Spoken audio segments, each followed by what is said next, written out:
Marcus Chen's hands wouldn't stop shaking as he stared at the red F bleeding across his exam paper. Not a C-, not even a D. An F, again. The 13th consecutive failure in his college career, though he'd stopped counting after 10 because the numbers made something crack inside his chest. Something that felt suspiciously like the last fragment of hope he'd been clutching.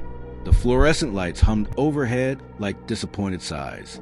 Around him, students shuffled out of Professor Whitmore's developmental psychology classroom, their faces neutral or relieved or quietly triumphant. Nobody looked at Marcus. They'd learned months ago not to make eye contact with the guy who always failed, the one whose presence reminded them that despite their B- and C+, at least they weren't him. Marcus, stay behind, please. Professor Whitmore's voice wasn't unkind. That made it worse somehow. Kindness tinged with pity was harder to swallow than outright contempt. Marcus could handle contempt. He'd been marinating in it since 3rd grade when Mrs. Patterson told his mother, right in front of him, that some children simply aren't built for academic success. He approached the desk slowly. His sneakers squeaked against the linoleum. The sound echoed in the emptying room like small screams. Whitmore was 50-something with wire-rimmed glasses, and the sort of face that made students feel guilty for not trying harder. She removed those glasses now, cleaning them with the edge of her cardigan in a gesture Marcus had seen at least 20 times this semester. It meant she was preparing to say something she didn't want to say. Marcus, I've reviewed your transcript. She pulled out his folder, and the thickness of it made his stomach drop. Every professor you've had has noted the same thing. You have insightful comments in class discussions. Your verbal comprehension is exceptional, but when it comes to tests... She trailed off, letting the evidence speak for itself. The red F on his exam seemed to glow brighter under the overhead lights. I don't freeze up, Marcus said quietly, though he knew it wasn't true. I study. I really do study. I spend hours. I know you do. Whitmore's expression shifted into something that looked uncomfortably like sympathy. But Marcus, at some point, we have to ask whether you're studying effectively or whether you're trying to be someone you're not. The words hung in the air between them like a death sentence. What does that mean? It means, Whitmore said carefully, that perhaps traditional academia isn't your path. There's no shame in that. Some of the most successful people in the world never finish college. Trade schools, apprenticeships, entrepreneurship. Marcus stopped listening. His ears filled with a sound like rushing water, like he was drowning while standing perfectly still. He'd heard this speech before, from his high school guidance counselor, from his father during that terrible dinner on his 18th birthday, from his older sister, who'd graduated summa cum laude and couldn't understand why Marcus couldn't just apply himself. I'm not giving up, he heard himself say. The words came from somewhere deep, somewhere that still believed impossible things. Whitmore sighed. I'm not asking you to give up. I'm asking you to consider alternatives. You're 23 years old, Marcus. How much longer are you going to keep hitting this wall? Until it breaks, he wanted to say. Until I break through, or I break completely. But instead, he just nodded, took his exam, and walked out into the late October afternoon, where the sun hung low and red like an infected wound in the sky. Marcus lived in a basement apartment on Cordell Street, the kind of place where the ceiling leaked when it rained and the hot water worked exactly 40% of the time. His roommate, Tyler, was never there, always at his girlfriend's place, always succeeding at the social aspect of life. Marcus had failed at just as spectacularly as he'd failed at academics. He threw his backpack onto the second-hand couch and stood in the dim kitchen, staring at nothing. The refrigerator hummed. Water dripped somewhere in the walls. The sounds formed a rhythm. Failure, failure, failure. His phone buzzed. A text from his mother. How did the exam go, honey? Marcus typed. Fine. Then deleted it. Typed. I failed again. Deleted that too. Finally settled on. I'll call you this weekend. He couldn't bear to hear the carefully controlled disappointment in her voice. The way she'd say, "Oh, Marcus," with that particular inflection that meant she loved him but didn't understand him, had never understood him, probably never would. The phone buzzed again. But it wasn't his mother this time. A known number. Local area code. The text read, "You're trying too hard to be something you're not. What if I told you there's another way?" Marcus stared at the screen. His first thought was spam. His second thought was that someone had been listening to his conversation with Professor Whitmore, which was impossible because the classroom had been empty. His third thought, the one that made the hair on his arm stand up, was that the text knew exactly what Whitmore had said to him, the exact phrasing. Trying to be someone you're not. He typed, "Who is this?" The response came immediately. Someone who recognizes potential when others see only failure. Room 237, Ashford Building. Tonight at 9 p.m. Come alone or keep failing. Your choice.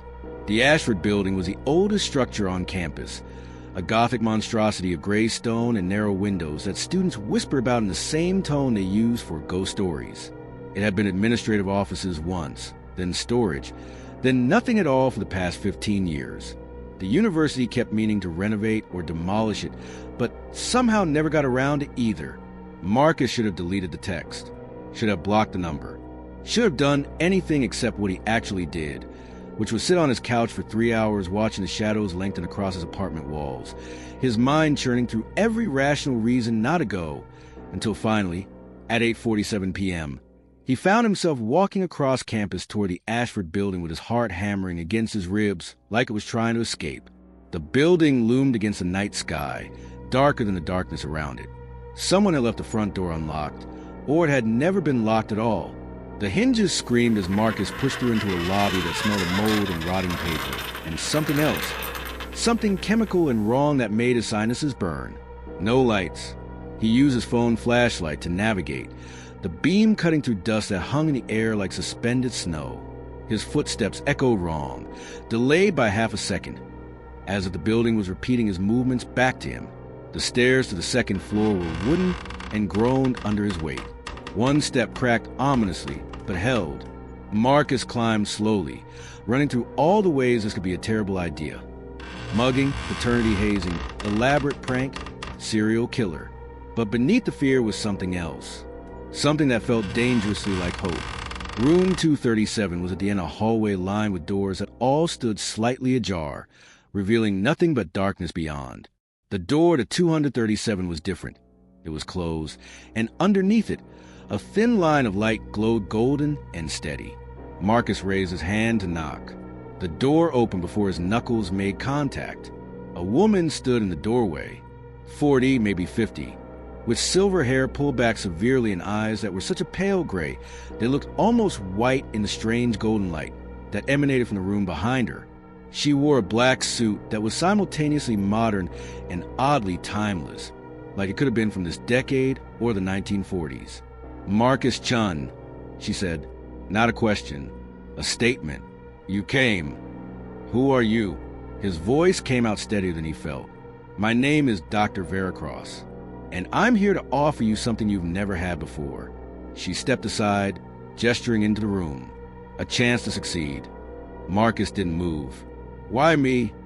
"Because you're special in ways that standardized testing can't measure. Because your mind works differently, and different isn't deficient. It's simply not understood by people with ordinary minds.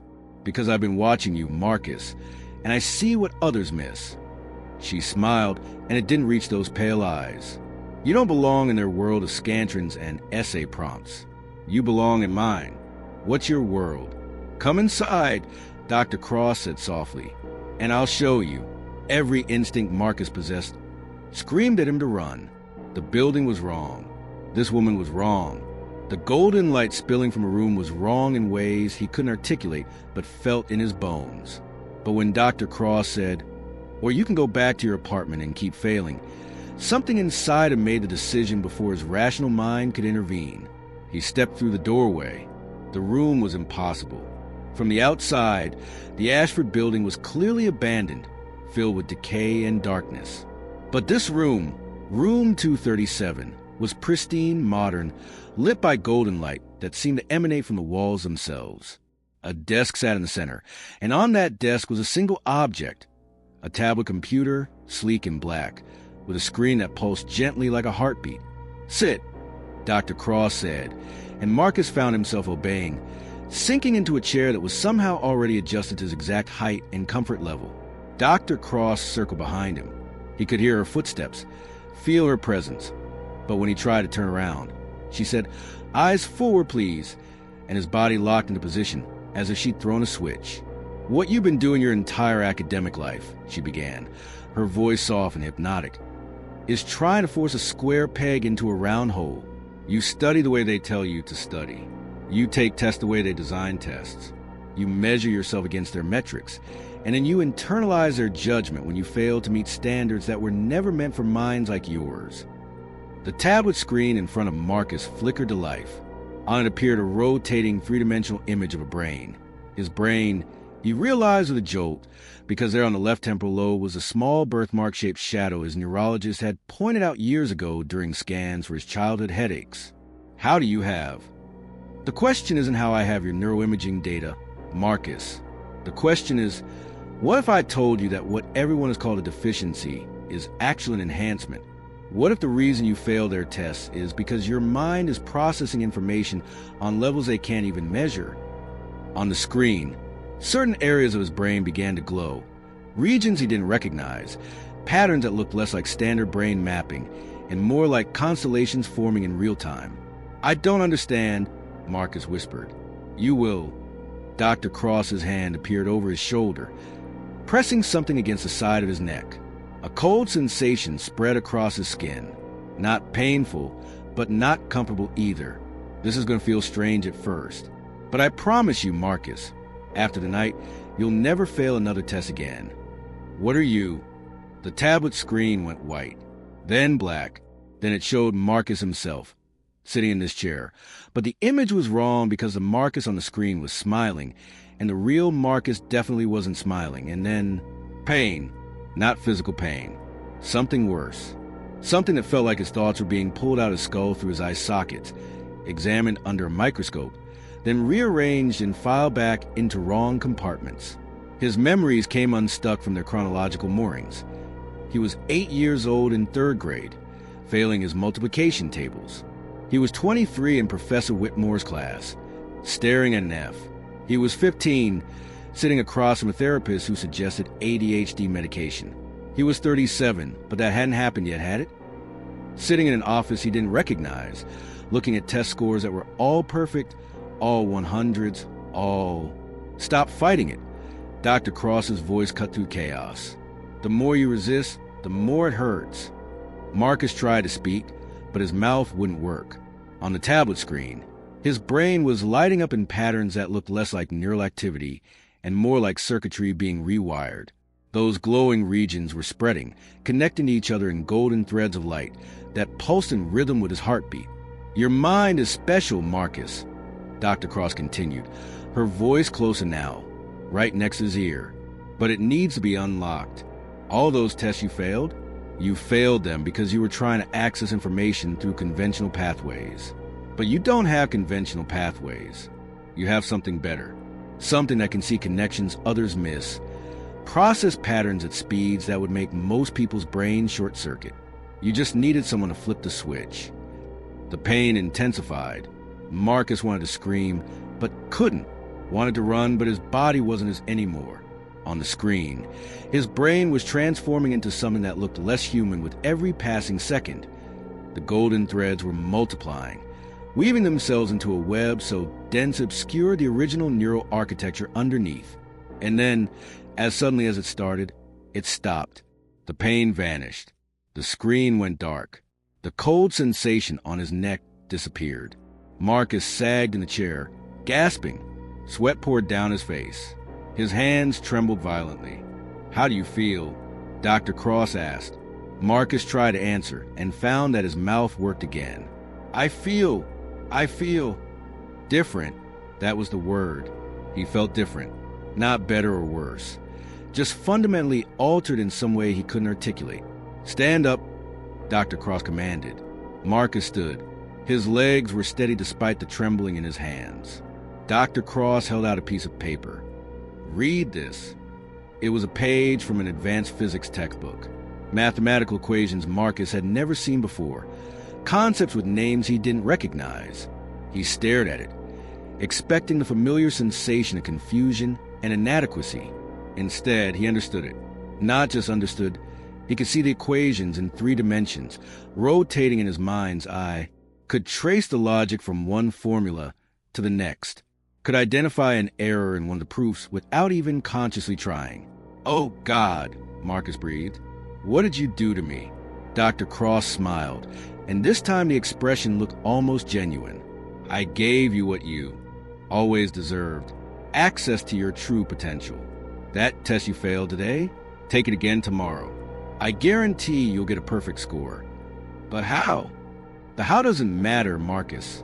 What matters is that you'll never fail again. Not at tests, not at anything." She placed a hand on his shoulder, and he could feel coldness radiating from her palm through his shirt. "There's just one small condition." Of course there was. Marcus felt a chill that had nothing to do with Dr. Cross's cold hand. "What condition?" "You keep our arrangement private.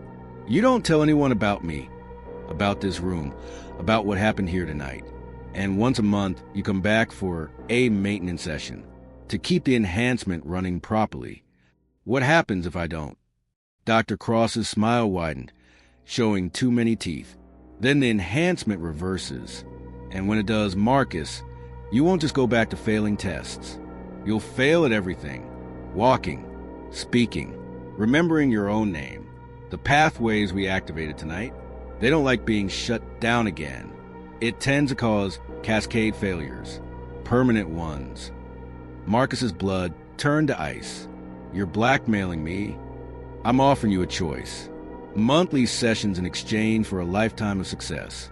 Or refuse and lose not just enhancement, but everything you had before. Those are your options. Choose wisely." The golden light in the room seemed to dim slightly, as if waiting for his answer. In Marcus's mind, he could still feel those new pathways, those golden threads connecting thoughts faster than he'd ever experienced.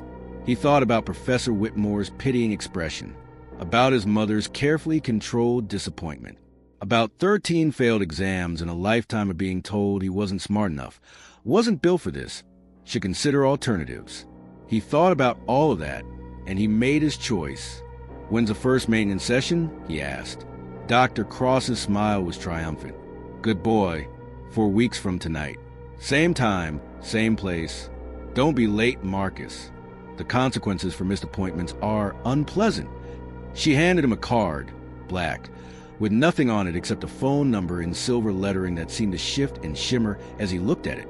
"Now go," she said. "Go ace that retest. Show them all what you're capable of." Marcus walked out of room 237 in a daze. The hallway looked darker than before, the shadows thicker. Behind him, he heard the door close with the sound of the coffin lid sealing shut. By the time he emerged from the Ashford building into the cold October night, he'd almost convinced himself he'd imagined the whole thing. A stress-induced hallucination, a mental break brought on by academic pressure. But then he looked at the physics page still clutched in his hand, and he understood it. Perfectly. Completely. In ways he knew he shouldn't be able to understand. And he knew with terrible certainty that everything that had happened in room 237 was real. Professor Whitmore didn't hide her shock when Marcus aced a makeup exam. A perfect score. Not a single mistake. She scheduled a meeting, asked him what had changed, studied him with those intelligent eyes that saw too much.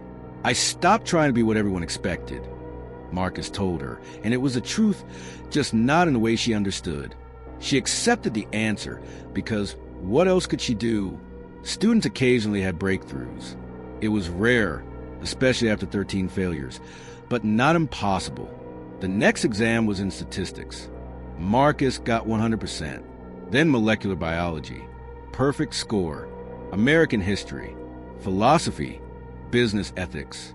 100, 100, 100. Word spread. The guy who always failed was suddenly the guy who never failed. Other students started asking him to study groups. Professors use him as an example. His mother cried with joy on the phone. His sister called for the first time in 6 months to congratulate him. Marcus Chin was finally succeeding. Finally proving everyone wrong. finally becoming the person he'd always wanted to be.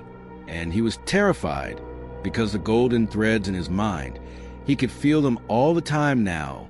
They pulsed and shifted, processing information faster than thought. When he looked at a textbook, the words seemed to rearrange themselves into pure meaning. When professors lectured, he absorbed everything with perfect clarity, the information filing itself automatically into mental categories he'd never possessed before. It wasn't studying, it was knowing, instantaneous and complete, and it was changing him in other ways too. He started noticing patterns everywhere, not just in his coursework, but in the world around him, the way people walked across campus. Their gait patterns formed mathematical sequences, conversations in the cafeteria. He could predict what people would say 3 sentences before they said it.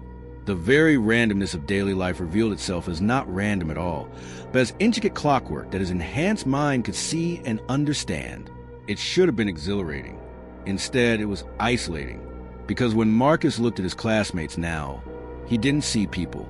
He saw biological machines following predictable patterns, walking probability clouds, algorithms of flesh and habit. When they laughed, he saw the neurochemical cascade that produced the laughter. When they cried, he understood the exact evolutionary purpose of tears. He saw everything and felt nothing. 3 weeks after his first session with Dr. Cross, Marcus was sitting in the campus coffee shop, somewhere he used to avoid because the noise overwhelmed him. When he realized he could track 17 separate conversations simultaneously without effort, his enhanced mind isolated each voice, processed each dialogue, stored each word. But he couldn't remember why any of it mattered. Tyler noticed first. "Dude, you've been weird lately." "Weird how?" Marcus asked, though he could predict the next 4 sentences Tyler would speak with 89% accuracy.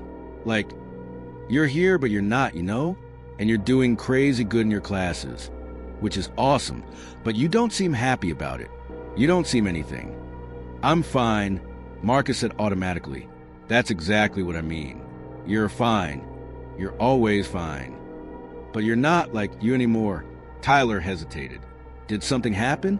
Because if you're on drugs or something, man, I'm not judging, but I'm not on drugs." "Then what's going on?" Marcus opened his mouth to say nothing, but stopped, because something was going on. The golden threads in his mind had been growing denser, more complex, spreading into regions of his brain they probably shouldn't reach. Sometimes, late at night, he'd catch himself thinking in patterns that weren't quite human. Sometimes he'd forget why he was in a room, not because of typical absent-mindedness, but because the purpose of the action had been processed and filed away before he'd consciously experienced it. He was becoming more efficient, more capable, more other. "I need to tell you something," Marcus began, even though he knew he shouldn't, even though Dr. Cross had explicitly forbidden it. But Tyler was his friend, his only real friend. And if he didn't tell someone, he thought he might disappear completely into the golden web spreading through his thoughts. But before he could continue, his phone vibrated, a text from a number that still showed as unknown despite numerous attempts to identify it. "Tomorrow night, 9 p.m. Don't even think about breaking our agreement." Marcus's blood ran cold. The maintenance session wasn't supposed to be for another week. Why was Dr. Cross moving it up? As if reading his unspoken question, another text arrived. "Your enhancement is progressing faster than anticipated. We need to make an adjustment. Missing this appointment would be catastrophic. Marcus." Tyler's voice sounded distant, like he was speaking for the other end of a tunnel. "You okay? You look like you've seen a ghost." Marcus forced himself to smile. The expression felt wrong on his face, like a mask that didn't quite fit anymore. "I'm fine. Just remembered I have something due tomorrow." He left the coffee shop before Tyler could probe further, walking across campus in a late afternoon light that seemed too bright, too orange, too wrong in ways his enhanced mind could quantify, but his dwindling humanity couldn't quite process. That night, Marcus stood in his apartment and tried to remember what it felt like to be normal, to struggle with studying, to fail tests, to be limited and flawed and fully, completely human. He couldn't remember. The golden threads had overwritten those memories, replaced them with perfect recall of every exam, every answer, every moment of effortless success. He looked at his hands and wondered if they were still his hands or if Dr. Cross owned them now. Owned all of him. The Ashford building looked worse the second time, as if it had aged years in just 3 weeks. More windows were broken. The stone facade had developed cracks that Marcus was certain hadn't been there before. The front door hung at an angle, one hinge broken. Inside, the darkness felt alive. Hungry, Marcus climbed the stairs slowly, each step an act of will against every instinct screaming at him to run. He considered not coming, had thought about seeing what would happen if he just let the enhancement fail.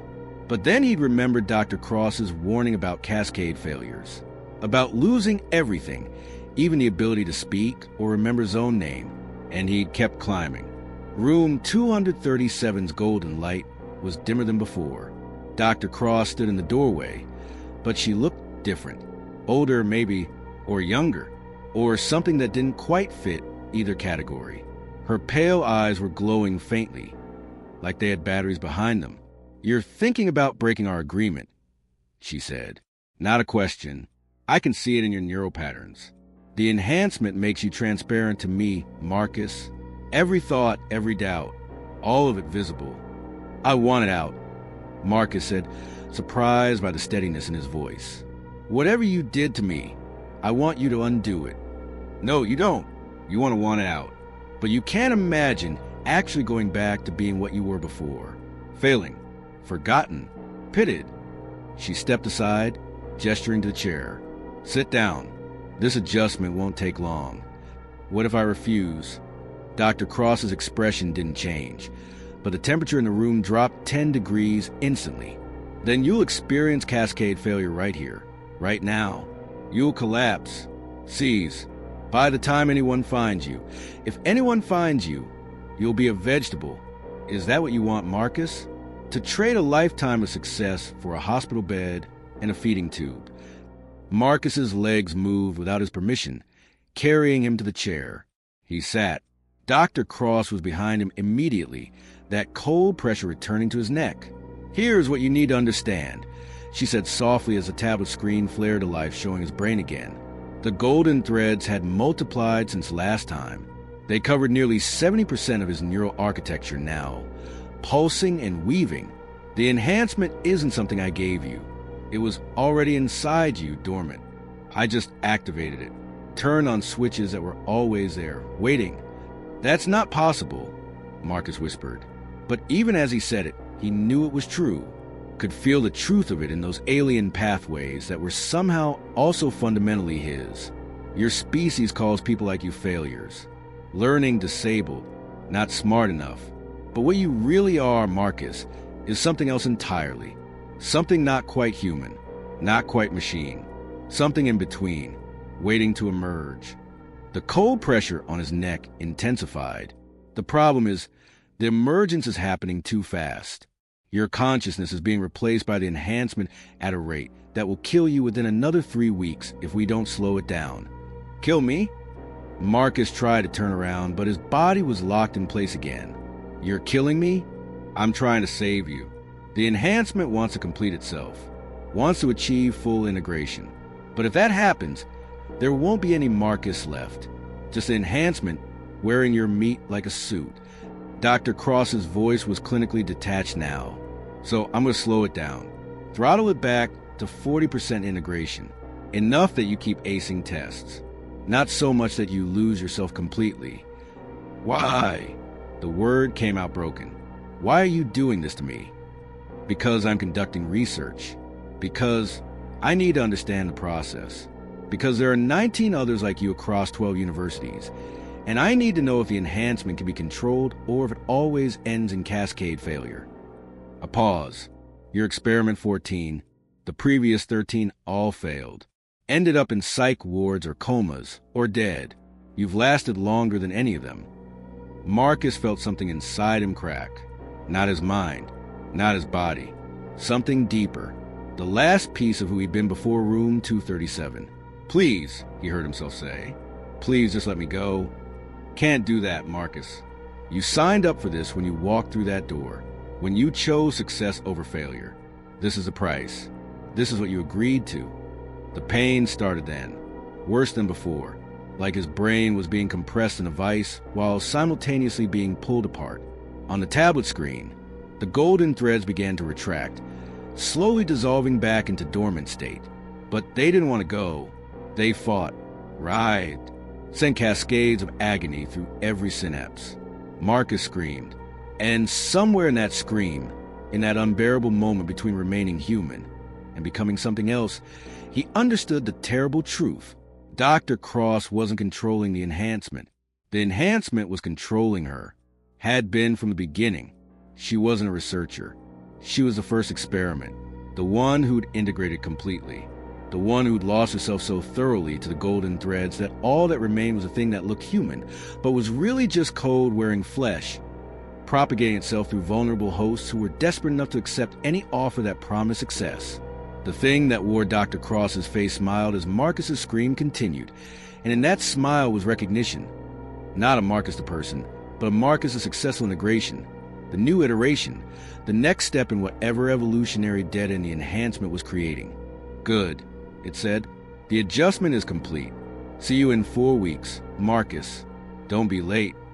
Marcus missed the next appointment on purpose. He knew what would happen. Dr. Cross, or the thing that used to be Dr. Cross, had been very clear about the consequences, but he couldn't go back. Couldn't let the enhancement adjust him, throttle him, control him anymore.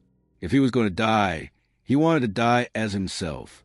The cascade failure started 3 days after the missed appointment. It began with small things. Forgetting words mid-sentence, losing track of time, walking into rooms and not remembering why. Then it progressed. His hands stopped obeying his commands. His legs gave out randomly. Speech became difficult, then impossible. Tyler found him collapsed in their apartment on day 5. Called 911, rode with him in the ambulance holding his hand, while Marcus tried and failed to say, "I'm sorry." The doctors couldn't figure out what was wrong. His scans showed unusual activity, but nothing they recognized. They called in specialists, neurologists, psychiatrists. Everyone had theories. No one had answers. Marcus lay in a hospital bed, trapped in a body that was shutting down system by system, and thought about all the tests he'd aced, all the perfect scores, all the success that wasn't really his, was never really his, had just been borrowed from something that wanted to wear him like a costume. His mother visited every day, holding his hand, crying. His sister came once, then couldn't bear to return. Professor Whitmore sent flowers with a card that said, "You were so brilliant. What happened?" "I tried to cheat my way to success," Marcus wanted to say. "I let something else do the hard work because I was tired of failing, and this is the price." But he couldn't speak anymore, could barely think. The golden threads were dissolving, taking everything with them. Soon there'd be nothing left but static. On the 7th day, Marcus had a moment of clarity. The cascade failure paused, just briefly, giving him one last chance to be fully himself. He used that moment to write 6 words on his phone, using the last functioning fingers on his left hand. Sent a message to Tyler with instructions to share it with everyone. 6 words. His final lesson. His warning. Success means nothing if you disappear. Then the cascade failure resumed. By that evening, Marcus Chin ceased to exist in any meaningful way. The doctors kept his body alive on machines for another week before his family made the decision to let him go. At the funeral, Tyler read the message aloud through tears he couldn't control. The other students who'd envied Marcus's sudden academic success stood silent, wondering what had really happened, why someone so brilliant had crashed so hard, and whether any of them might receive a text from an unknown number offering them a similar choice. The Ashford building burned down 2 nights after Marcus's death. An electrical fire, the investigators said, though they couldn't find any electricity running to the structure. The blaze was contained to just that building. Room 237 was completely destroyed, nothing left but ash and melted metal. But somewhere in another university, in another city, another failing student will receive a text from an unknown number, and they'll have to choose whether success is worth the price. 3 months after Marcus Chen's death, Professor Whitmore received an anonymous package. Inside was a flash drive containing neuroimaging data from 14 different students across 12 universities. All the scans showed the same thing: golden threads spreading through neural tissue, progressive integration, cascade failures. Whitmore took the data to the dean. The dean took it to the board. The board took it to the police. The police found nothing. No Dr. Cross in any database. No record of anyone matching that description working at or near any of the affected campuses. But they did find something else. A paper published in 1987 in an obscure neuroscience journal about latent neural pathways capable of enhanced cognition in academically struggling individuals. The author was Dr. Vera Cross, affiliated with a research institution that had been shut down that same year for ethical violations the report didn't specify. The paper's conclusion was chilling. Successive integration in 0% of test subjects. All experienced terminal cascade failures. Research discontinued. Do not attempt to replicate. Someone hadn't listened to that warning. Or something hadn't. The flash drive also contained one other file. A video, time-stamped from the night Marcus missed his final appointment. The footage was grainy, shot from a security camera that shouldn't have existed in an abandoned building. It showed room 237, showed the chair where Marcus had sat, showed Dr. Cross standing alone in the golden light. Her pale eyes glowing brighter and brighter until her whole face was luminous. Then she spoke directly to the camera, as if she knew someone would be watching. The enhancement continues. Integration proceeds. 14 attempts, 14 failures. But failure teaches success. The next iteration will be better, more stable, more complete. A smile that was all wrong. Tell them I'm coming. Tell them success is always just one choice away. Tell them Dr. Cross is accepting new patients. The video ended there. Whitmore destroyed the flash drive immediately, but she couldn't destroy what she'd seen. And she couldn't shake the feeling that somewhere right now, another student was sitting in another impossible room, making another terrible choice. Success achieved by abandoning who you are is not success. It's erasure, the hardest path. The one that includes failure and growth and painful perseverance is the only one that lets you remain yourself when you finally reach the destination. Real change, real achievement, real success, it comes from within, from doing the hard work yourself, even when you fail.